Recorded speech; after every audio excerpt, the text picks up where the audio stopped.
In this video, I'll be performing a TPMS sensor replacement on my Hummer H3. This method can be used for many other vehicles and requires no fancy tools. Let's get to it.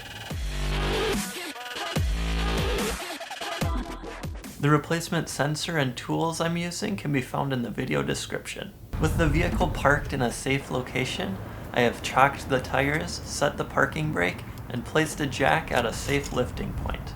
Before lifting the tire off the ground, I will break the lug nuts loose. I continue jacking until the tire is off the ground and I can safely place a jack stand. Finish removing the lug nuts and finally remove the wheel from the vehicle. I roll the wheel to the rear of the vehicle to lay it near the receiver hitch or shackle, either of which can be used for this method.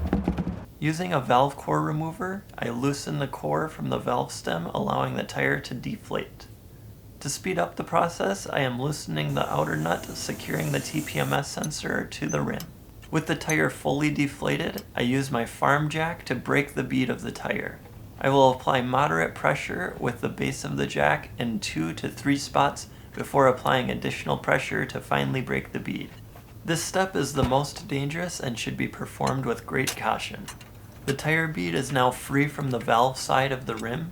This allows for enough space to remove and replace the TPMS sensor. I push the bead into the recessed portion of the rim. I can finish removing the nut securing the old sensor in place and remove it from the wheel completely. Take great care and ensure you don't accidentally drop the TPMS sensor into the tire. Now I repeat this process to install the new sensor. I snug the sensor down with a socket while aligning and supporting the sensor from inside the rim. With the sensor secured, I carefully scoop the tire bead over the sensor, taking care to avoid damaging it. Now I reinstall the valve core and reinflate the tire to set the bead on the rim. With the bead properly set on the rim, I continue inflating until I reach the manufacturer recommended tire pressure of 36 psi.